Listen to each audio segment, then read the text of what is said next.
Bienvenue dans le podcast Une blonde en Norvège. Vous pouvez soutenir l'émission en devenant membre sur Patreon. C'est une plateforme de financement participatif avec plusieurs niveaux d'abonnement. Vous avez accès à tout ce contenu exclusif à partir de 2 € par mois. Vous pouvez aussi faire un don unique avec PayPal. Le meilleur moyen pour faire connaître le podcast est d'en parler autour de vous et de partager les épisodes. Et surtout, vous pouvez laisser un avis avec des petites étoiles sur Apple Podcast et sur Spotify.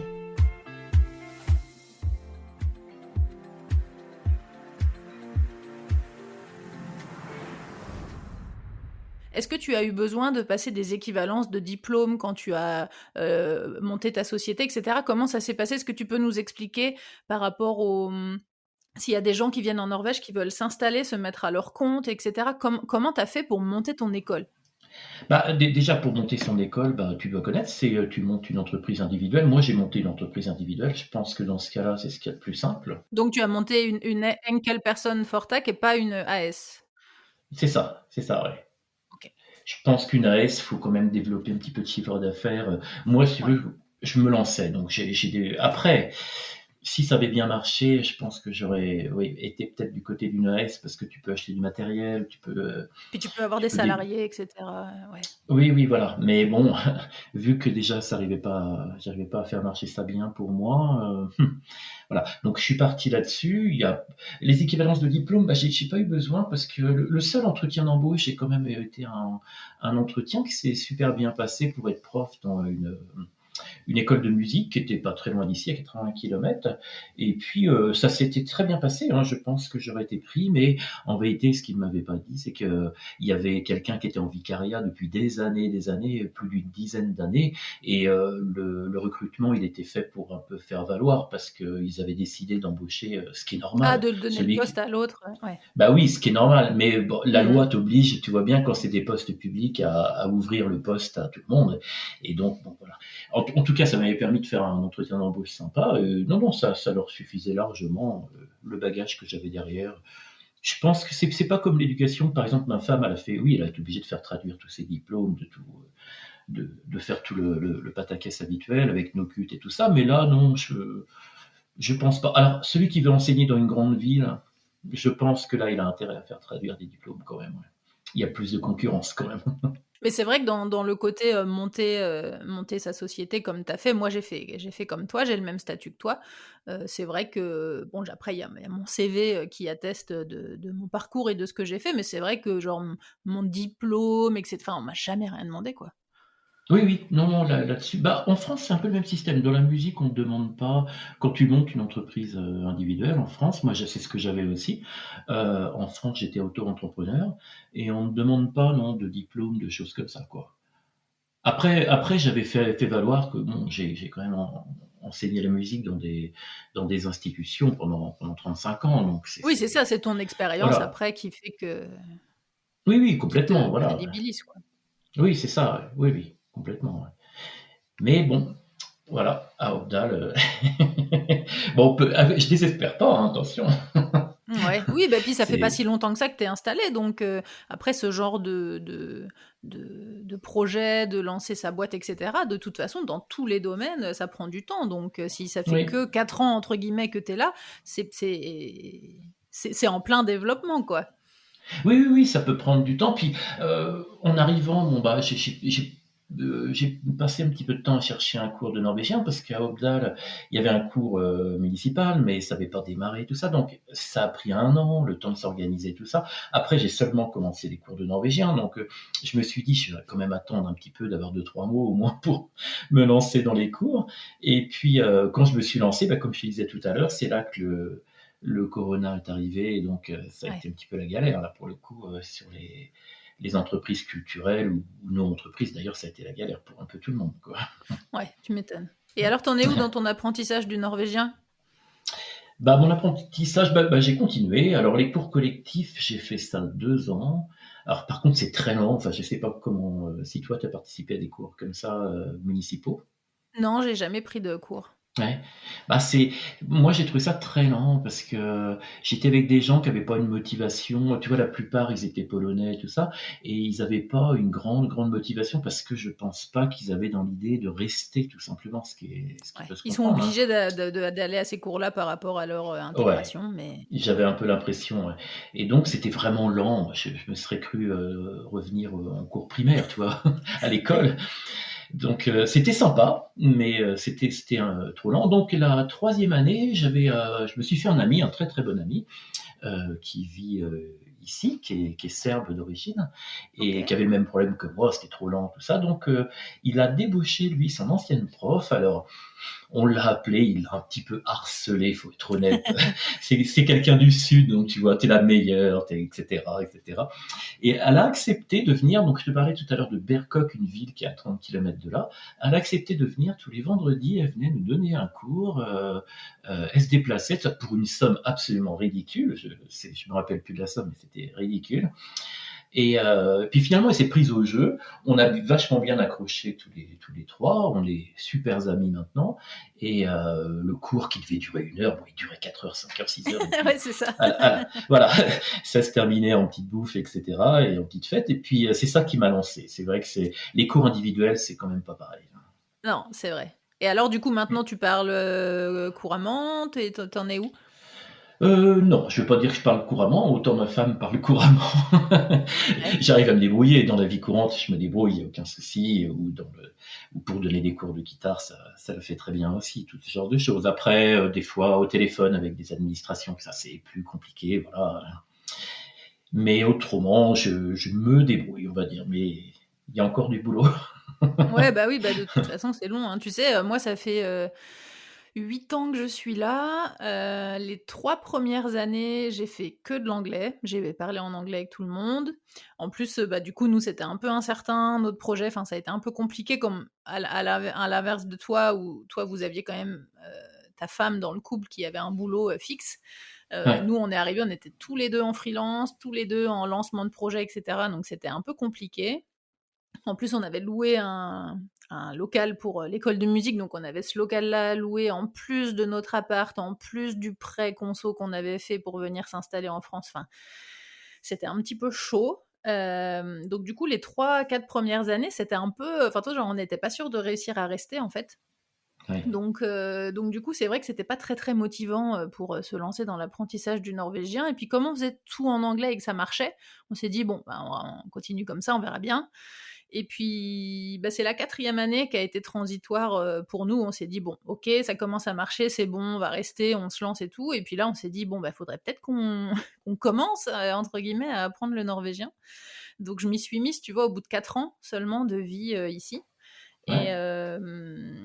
et sauf que, bah, du coup, comme on était encore un peu financièrement juste, prendre des cours de norvégien tous les deux, c'était un gros budget. Donc, Ouais, bah, on ne ouais, ça peut pouvait l'être, ouais. Ouais, on pouvait pas le faire. Donc on s'est dit, bon, bah, on va apprendre tout seul, il y a plein de ressources sur internet, il y a des livres, il y a plein de trucs.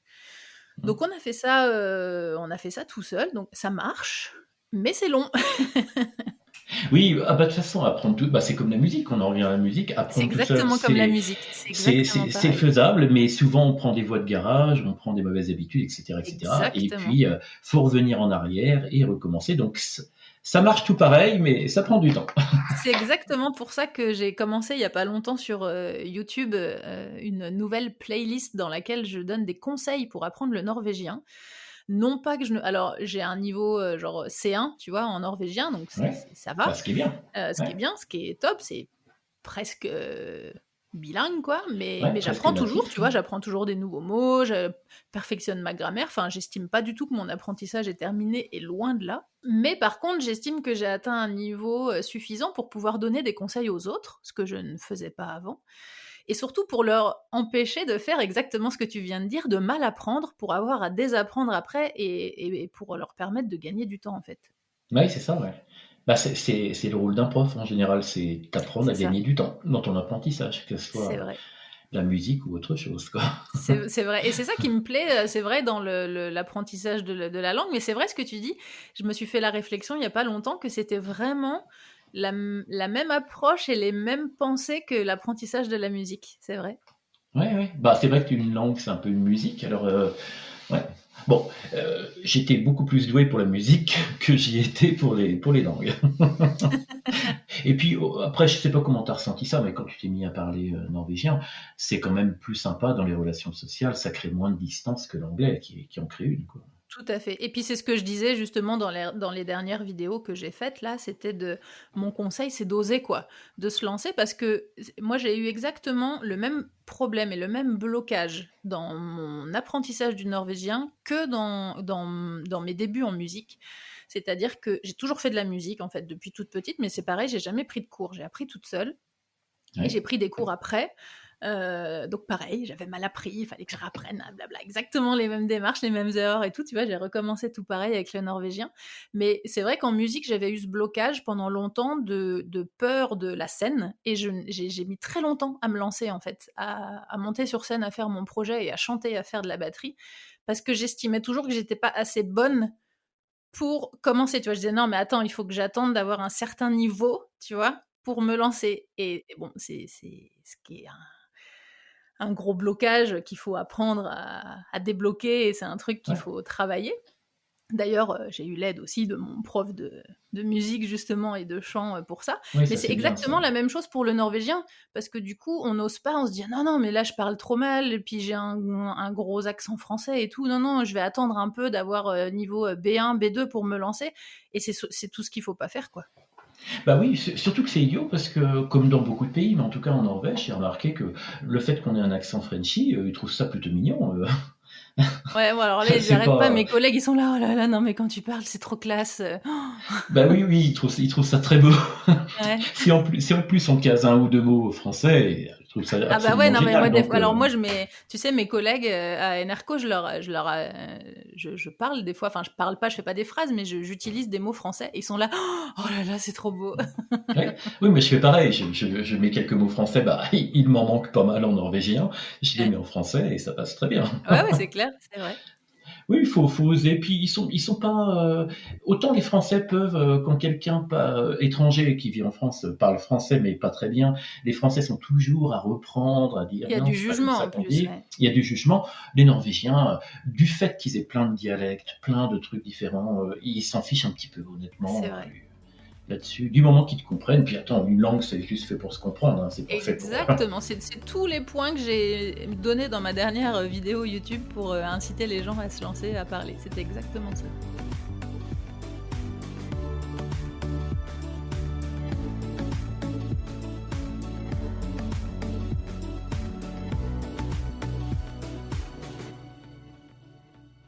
Par rapport à ton business, tu disais que c'était en développement, etc. Est-ce que tu fais autre chose à côté pour l'instant ou est-ce que tu ne fais que ça? Non, non, non, j'ai fait un petit peu, j'ai travaillé dans l'espèce de.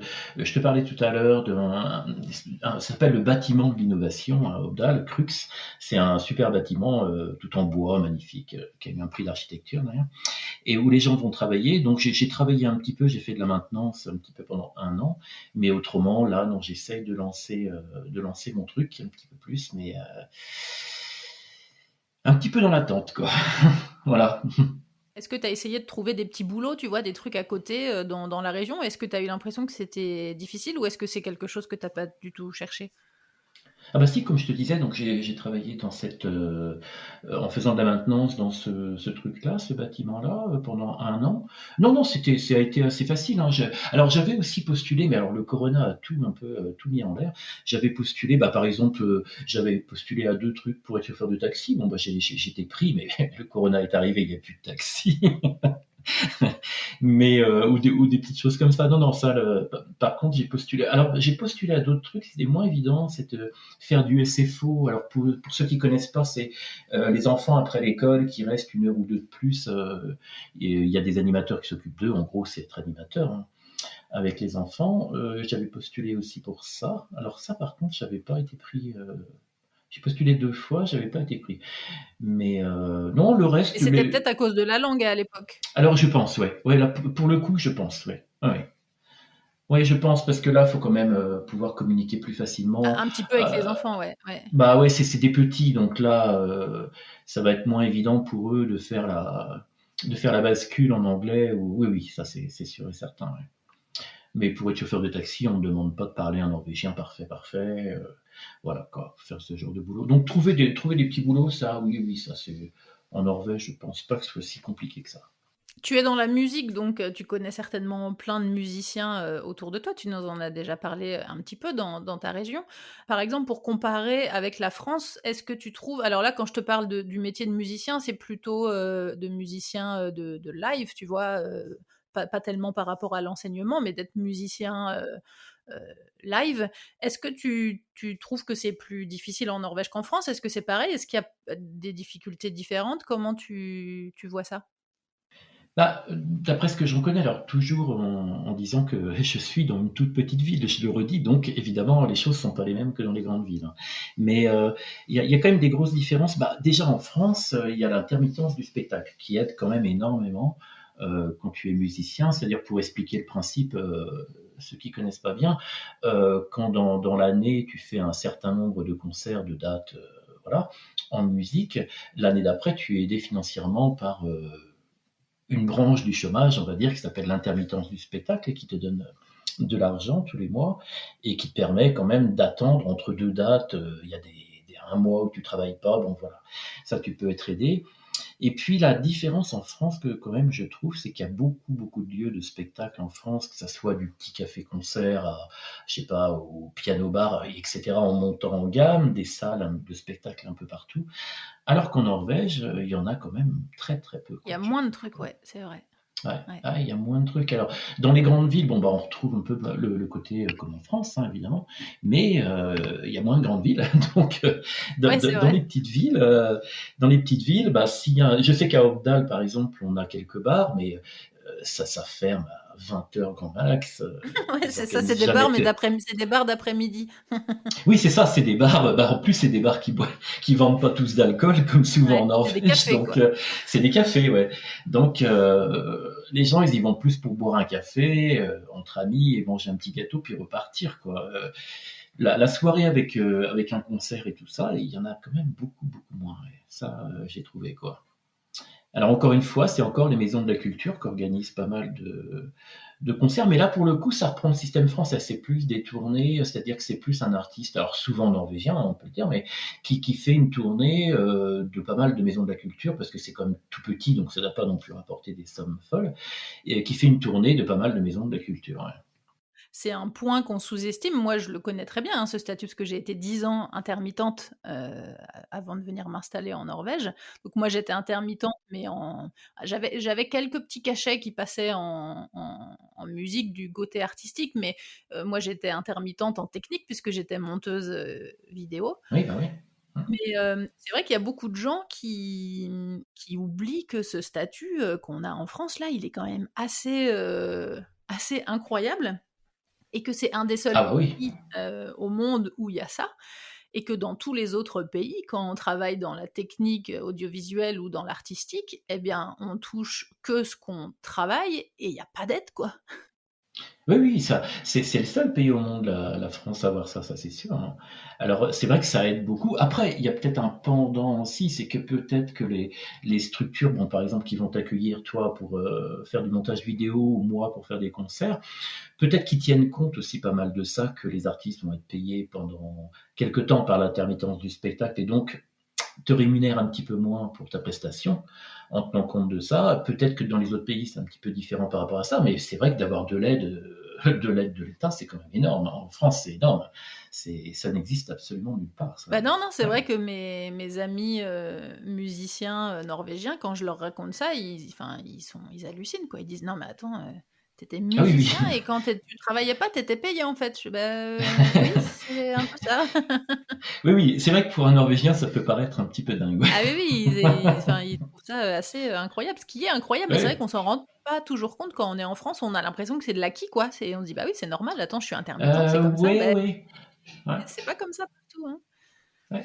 Bah, moi, je me rendais compte parce que j'ai toujours eu ou presque toujours eu la chance d'être en même temps enseignant. Donc, j'arrivais à cumuler le côté enseignant, ça me laissait les week-ends pour faire les concerts. Donc, j'ai jamais eu trop ce problème-là quand même. Ça tournait bien, mais c'est vrai que c'est quand même une aide énorme, quoi. Et dans d'autres pays, bah, comme ici, les gens sont obligés de faire un autre petit boulot très souvent, très régulièrement, hein. Justement, c'était la question que je voulais te poser, c'était que c'est vrai que je voulais justement faire cet épisode parce que je reçois beaucoup de questions de gens qui sont alors soit qui sont musiciens, en France et qui veulent venir s'installer en Norvège, ou qui font autre chose en France, mais qui font de la musique à côté et qui veulent justement changer de vie, venir s'installer en Norvège et qui pensent du coup à ce côté musique pour se lancer. Et à chaque fois que je les mets en garde, je leur dis attention, hein, c'est pas, je dis pas que c'est pas possible et que voilà, mais c'est encore plus difficile qu'en France. Et justement, je voulais avoir l'avis d'un musicien professionnel comme toi qui le faisait en plus en France et qui le fait en Norvège, donc c'est super pour pouvoir comparer. Mais donc justement à ces gens-là qui veulent venir s'installer en Norvège et travailler dans la musique, quels conseils tu leur donnerais? Bah, je pense que quand même le côté le plus sûr, le plus facile, c'est de s'installer dans une grosse ville et de travailler dans une école de musique vraiment autre qu'une maison de la culture comme on a dans les petites villes, quoi. Par exemple, j'ai un ami français, moi, qui est un jazzman assez connu en France, bon, puis il en avait ras-le-bol. Il était prof de conservatoire, il est venu vivre alors seulement un an à Tromsø, dans le nord de la Norvège, mais il a travaillé dans, on va dire, l'équivalent d'un conservatoire en France, quoi, tout simplement. Donc là, c'est quand même, là pour le coup, il a fait valider ses diplômes, mais c'est quand même le plus facile, c'est de trouver une structure publique, on va dire, quoi. Ouais, et pour les gens qui penseraient au côté non enseignement, mais vraiment pour se lancer en tant que musicien de live, de concert en Norvège. Ben, musicien, on en revient à ce que je disais tout à l'heure, c'est qu'il y a quand même moins d'opportunités, moins de petites salles, moins de cafés-concerts, moins de festivals. Ça, c'est dû au climat aussi. C'est très resserré. Les festivals, c'est resserré sur très peu de temps parce qu'on ne peut pas faire ça l'hiver, par exemple. Moi, en France, j'ai souvent joué en extérieur l'hiver, mais là, c'est hors de question de jouer en extérieur quand il fait -20, c'est pas trop possible. Donc, c'est vrai que ça limite un petit peu. Alors là, c'est un petit peu comme en France. Moi, en France, la période où j'ai bien tourné, bah, j'avais quelqu'un qui s'occupait de moi, tout simplement, un impresario qui te fait tourner. Moi, je jouais dans des groupes en France, des groupes de musique brésilienne, parce que c'est ma grande spécialité, et donc bossa nova, etc. Et donc, voilà, il y avait quelqu'un qui nous faisait tourner, qui nous trouvait les dates, en essayant d'amortir un peu les coûts. C'est-à-dire que si on jouait à Toulouse, on faisait 2, 3 dates à côté. Enfin, voilà, on traversait pas la France pour une seule date, quoi. Alors qu'en Norvège, il y a aussi des distances. C'est-à-dire que si tu trouves une date à Tromsø, une autre dans les Lofoten et une autre à Bergen, c'est pas évident de. Mais c'est vrai que tout est quand même plus compliqué, hein. C'est vrai que moi quand j'ai sorti un album, que j'ai tout juste terminé d'enregistrer, quand on a déménagé en Norvège. Donc c'est assez rigolo d'ailleurs parce que pour moi, c'était vraiment un peu l'album de la transition, du changement de vie parce que je l'ai terminé, j'ai envoyé le mastering, vraiment, quelques jours avant le déménagement et j'ai reçu mon album physique en Norvège. Ah Donc ouais. c'était vraiment C'était un rigolo. signe. Ouais, ouais, c'était vraiment chouette et donc j'avais un groupe, en France avec, des super musiciens, et j'ai pas mal joué les 4-5 dernières années avant qu'on déménage. J'ai pas mal joué, j'avais vraiment bien développé mon projet. Justement, comme j'étais intermittente, je travaillais en gros alors il y avait des semaines, je travaillais tous les jours, mais en gros, je travaillais entre 3 et 4 jours par semaine. Ouais. Donc j'avais pas mal de temps libre à côté pour justement mon projet musical et pour, gérer tout le booking et tout ça, parce que moi je faisais ça toute seule. Et quand je suis arrivée en Norvège, je me suis dit: «Bon, c'est quand même dommage de tout arrêter, quoi». Donc je faisais pas mal d'allers-retours et j'ai continué les concerts, en France avec, cette même équipe. Mais j'avais quand même envie d'essayer de jouer en Norvège. Donc je me suis dit: «Je vais essayer de trouver des musiciens et puis de remonter mon projet ici avec un autre groupe, quoi». Et là, ça a été un peu un enfer. Ça a été très, très compliqué parce que j'ai l'impression, tu me diras ce que tu en penses, mais que c'est pareil en France, hein, mais que c'est encore plus flagrant en Norvège, c'est qu'il y a vraiment 2 profils de musiciens. C'est que soit c'est des pros et du coup, ils sont super chers. En gros, voilà, ils demandent des cachets, assez, exorbitants. Soit c'est des amateurs, alors ce qui ne veut pas dire qu'ils jouent moins bien, attention, hein, pas du tout. Mais soit c'est des amateurs dans le sens où ils ont un autre métier à côté, ils font autre chose, ils ont une famille et tout ça, et du coup, ils ont très peu le temps, c'est très compliqué d'organiser les répètes, les concerts et tout. Donc ça, c'était vraiment un dilemme dans lequel j'ai été pendant longtemps. Mais ouais. J'avais quand même réussi à trouver, un guitariste qui était pro, mais qui a eu un petit coup de cœur pour le projet, qui a bien voulu, se lancer, répéter un peu, être payé un peu moins et cetera. Donc on a monté le projet pendant assez longtemps parce qu'il chantait avec moi, donc fallait monter tous les chœurs et tout ça, donc ça a pris pas mal de temps. Et en fait, j'ai trouvé quelques concerts payés, mais tellement peu payés que, bah, finalement, entre la pige que je lui donnais à lui, payer le transport, comme tu l'as dit, même si c'était pas très loin, bah, prendre le train ou le bus, c'est super cher, donc ça coûte vite, tout de suite. Ou alors y aller en voiture, payer le parking, l'essence, les péages et cetera. Payer à manger et tout, bah, en fait, il me restait rien, donc je ne gagnais rien, donc enfin, ça me coûtait de l'argent, quoi. Ouais, ouais. Ah oui, mais ça, ouais, je peux comprendre. Ouais, ouais, c'est. Je trouve qu'en Norvège, il y a pas mal de petits concerts comme ça, mais bénévoles. Tu vois, par exemple, l'année dernière, on m'a fait jouer pour un festival à Obdal. Il y avait un festival, c'était les 100 ans de l'arrivée du train à Obdal. Bon, voilà. Mais c'était pas. Donc j'ai joué avec une de mes élèves qui est super douée, une petite gamine qui est hyper douée. On a joué, mais c'était pas payé. C'était. Ouais. Et à Obdal, il y a une. Alors, on est trois Français. Il y a moi, Emmanuel, donc ma femme, et il y a une fille qui s'est installée, qui est biélorusse, qui s'est installée avec un Français qui est boulanger. OK. C'est le grand classique, Ouais, qui est boulanger à Obdal. Et elle, c'était vraiment, c'est une super pianiste, une super bonne pianiste classique, vraiment un super niveau, et jouait partout et tout ça. Et elle a fait un seul concert, mais c'était pas payé non plus, quoi. ouais, c'est fou, hein. C'était vraiment en ça que je voulais mettre en garde, les gens qui se disaient: «Ouais, je vais venir, en Norvège, je suis musicien». Attention. Oui, oui, ouais, ouais, c'est un peu plus difficile. Bah, là, on en revient pas au corps, c'est tout ça que tu parlais tout à l'heure, mais tout le côté associatif, les gens qui jouent ensemble au niveau amateur, bénévole et tout ça, qui répètent régulièrement, puis qui après qui ont plaisir à faire des petits concerts. Alors c'est très bien pour eux, mais c'est vrai que par contre, ça fait beaucoup de concerts gratuits, quoi. Donc Ben ouais, c'est ça, c'est des concerts qui sont pas payés, ouais. Mmh. ouais, c'est des concerts qui sont pas payés, et puis ils jouent souvent quand même, hein, très très souvent. Donc je vois qu'à Obdal, on a pas mal comme ça de concerts, animations, enfin, on peut dire tout ce qu'on veut, mais avec du bénévolat, avec des musiciens bénévoles, quoi. Ouais. Ah ouais. Et il y avait moins ce truc-là. Il y avait un petit peu en France, évidemment, des bénévoles, mais enfin des bénévoles, des amateurs, mais les amateurs en France, ils jouent quand même moins. Ils se produisent pas beaucoup, quoi, finalement. C'est vrai, ouais. Surtout les professionnels. Puis moi, bon, bah après, je connaissais moins parce que moi, je me suis produit qu'avec des professionnels. Finalement, toute ma vie, c'était avec des gens dont c'était leur métier. Donc, c'était un peu plus facile, on va dire, quand même. Ouais. Et du coup, tu joues quand même régulièrement là à Obdal ou pas trop? Non, j'ai joué dans ces trucs-là. Après, je joue souvent pour mes amis, parce que j'ai pas mal d'amis à Obdal. Tu vois, je te parlais de ma prof de norvégien. On est devenus très amis avec elle et puis son mari. J'ai un couple d'amis qui sont serbes. Enfin voilà, on connaît pas mal de gens. Puis il se trouve que ce couple d'amis serbes, ils sont fans de guitare classique, donc comme moi. Donc, donc oui, je joue très souvent mais c'est plutôt dans des soirées, tu vois, entre amis, quoi.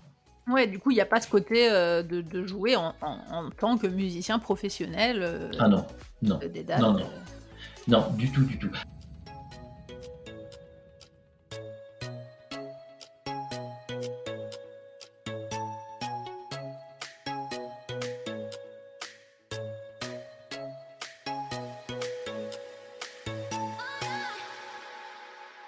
Quels sont les styles de musique les plus populaires en Norvège selon toi? Ah, je vais pas être toujours très positif là-dessus parce que je trouve qu'en Norvège, il y a un petit côté, alors peut-être moins dans les grandes villes encore une fois, mais il y a un petit côté, quand tu arrives à Oppdal par exemple, ce qui passe dans les bars et tout ça, c'est l'espèce de country qu'on a beaucoup en Eh ouais, Norvège, tu vois bien. Et eh oui, je vois très bien. ah ouais, et ils sont vachement attachés. Alors, il y a personne dans les petits concerts que je te parlais tout à l'heure, gratuits et tout ça, mais dès que par exemple on a atterri au Tiscland qui passe ici, à Oppdal, c'est archi plein, les gens se Ouais, revendent des places de concert, et c'est plutôt chapeau de cow-boy, guitare country, c'est ouais, ouais. assez. Je vois En, bien. en norvégien, et ils sont nostalgiques de ça en plus. Tu vois bien, ils ont un côté très, très nostalgique, hein, les Norvégiens, c'était bien avant. Et ça, ils en démordent pas. Alors moi, c'est pas du tout un truc que j'aime. Ça, par contre, c'est pas ma tasse de thé.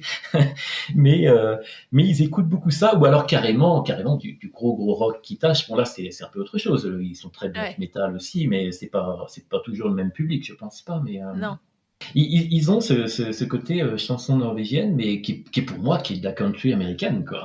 Ah oui, oui, clairement. Ouais. Nous c'est pareil. Hein, autour de chez nous, là, dans les petits bars et tout, dans les sessions jam ou les petits concerts et tout, c'est tout le temps ça, quoi. C'est Ouais. les titres de country, puis de old country, quoi. C'est pas la country Oui. moderne, ou c'est vraiment la Ah, country. ah oui, non, non, c'est pas du Noradion, ça, du tout, du tout. Hein, Non, non. Ouais, ouais. ouais, c'est vraiment, il manque plus que le banjo des fois. Ouais, c'est Oui, oui, ça. oui, bah, comme me disaient mes amis serbes, quand ils sont venus s'installer ici à Obdal, ils sont venus quelques jours pour voir comment était la ville, hein, ils ne connaissaient pas du tout. Et ils sont arrivés, on a un vieux bar des années 60 à Obdal, alors tout est d'époque, les néons des années 60, enfin, c'est vraiment, c'est assez hallucinant. Et Je vois bien le style. ouais, ouais. Et je sais plus comment ça s'appelle, c'est marqué en Obdalingen, la langue d'Obdal. Et c'est plutôt des gens qui parlent Obdalingen à l'intérieur. Et quand ils sont rentrés, ils ont halluciné, quoi. Ils avaient tous le chapeau de cow-boy et tout ça, mais ils m'ont dit, mais on est On est arrivé, où, là? on, On est à on Nashville a- ou quoi? ouais, c'est ça, ouais. Ah oui, eux, ils ont halluciné, il manquait plus que le cheval attaché devant, quoi. Et tu t'attends pas à ça, c'est vrai Et que... où est Dr. Queen? Alors moi, j'avais vu que c'était un peu comme ça, parce que depuis le temps, ça faisait quand même déjà, avant, ça faisait 20 ans que je venais en Norvège. Ouais. Avec ma famille, avec mes amis, et j'avais été par exemple, j'avais été à un festival à Obdal il y a peut-être 10 ans, et c'était vraiment de la country. Ils avaient tous le chapeau de cow-boy, ils faisaient de la bagnole, tu sais, de la bagnole désossée, comment ça s'appelle, du kart. Comment ça s'appelle? Tu sais, tu désosses ta bagnole et puis tu fais n'importe quoi avec, tu l'exploses en gros, quoi. Et puis, ils faisaient des courses de tracteurs, tout ça, et je m'étais dit, waouh, c'est des cow-boys. C'est la campagne, ouais. Ils ont quand même, enfin moi dans les musiques que j'aime, ils ont quand même un super niveau. Dans le jazz et la musique classique, ils ont vraiment un très très bon niveau. Alors pas que les Norvégiens, les Suédois, tu vois, les Nordiques. Mais en Norvège, par exemple, moi j'écoutais beaucoup Espenberg, et c'est un groupe de jazz très très très bon. J'ai eu la chance qu'ils passent à Obdal d'ailleurs, tu vois, c'est comme quoi tout est possible. Et puis j'écoutais aussi énormément avant de venir en Norvège jazz and fly fishing, parce que ça rejoint mes deux passions, la musique et puis la pêche à la mouche. Et la pêche? Ouais. Ouais, c'est un groupe, pour ceux qui connaissent pas, c'est un groupe scandinave. Je crois qu'il y a un Finlandais, il y a un Norvégien et un Suédois, c'est sûr. Et c'était des types qui tournaient, qui étaient très bons tous dans leur domaine du jazz, et ils tournaient, et puis ils en avaient marre de pas pouvoir pêcher assez à la mouche. Donc ils se sont dit, on va monter un nouveau groupe, mais qu'avec des très bons musiciens, mais qui veulent aussi consacrer la moitié du temps à la pêche à la mouche quand même. Ah, d'accord. Donc, ils font des tournées de concerts, et puis ils pêchent à la mouche. Ah, Et c'est puis, rigolo, ça. donc, ouais, ils ont un blog, donc ils sont assez connus, hein, sur YouTube, un peu partout, parce qu'ils sont assez fun, tu vois, ils font des concerts en vêtements de pêche à la mouche, donc le gilet de pêche à la mouche avec quelques mouches d'accrocher sur la casquette, tout ça. Et puis, ils vont pêcher à la mouche avec le costume, par exemple, et la cravate et tout ça. Donc, D'accord. ils sont super rigolos, et ils sont Ah, très, c'est très, très, marrant. très bons. Ouais, ils sont vraiment excellents, c'est un super niveau. Non, c'est très, très bien ce qu'ils font. Donc, c'est ça, j'aimais beaucoup. Et puis sinon, ils ont beaucoup d'orchestres classiques de bon niveau. À Trondheim, entre autres, par exemple, ils ont vraiment. Moi, j'aime beaucoup la musique classique, hein. C'était ma première grande passion quand j'étais petit dans ma vie. Ouais. Et ils ont vraiment énormément de bons orchestres classiques et de bons musiciens classiques, en règle générale. Ouais. On a déjà parlé un petit peu, avec tout ce qu'on a dit avant, de la culture musicale, un petit peu en Norvège, mais est-ce que tu trouves que c'est très différent de la France? Est-ce que tu trouves par exemple que l'attrait pour la musique en Norvège est tout aussi important qu'en France, que c'est tout aussi apprécié? Qu'est-ce que t'en penses? Bah, je trouve que oui, c'est quand même. Enfin, En tant que public, alors tu vas me dire, j'ai fait que des petits trucs gratuits ou alors jouer pour des amis ou des choses comme ça, mais ils sont quand même très bons publics, je trouve en général, parce que peut-être qu'ils ont moins de propositions comme en France. Hein. En France, il y a tellement de propositions que les gens ils deviennent un peu pointus dans ce qu'ils recherchent. Mais là, ici, tu leur proposes tel style de musique. Tu vois, moi, je joue beaucoup de musique classique, je joue beaucoup de musique brésilienne, du jazz, beaucoup de musique espagnole ou latino. Mais tu leur proposes ces trucs-là, ils sont toujours contents, quoi. Ils sont toujours partants. Tu vois, et c'est un public plus. Oui, c'est vrai. Ouais, ouais, je trouve ils sont plus. Ils sont assez open. Ah ouais, ils sont open et puis plus nature, quoi. Je trouve qu'ils sont, ouais, ils sont contents, ils sifflent, ils applaudissent. Ils sont plus vite contents. Je pense qu'en France, peut-être qu'on est plus blasé parce qu'on a énormément de propositions en France. C'est complètement dingue. Ouais, Il y a des... c'est vrai. Donc, on va voir que ce qu'on aime vraiment beaucoup, etc. Et là, ils essayent d'autres musiques. Ils sont partants. Ça, c'est un côté sympa. Ils sont plus un peu comme des enfants devant la musique. Ils veulent bien tout, quoi. Ils n'ont pas d'a priori, moins d'a priori, je trouve. Ouais. Si on enlève le country.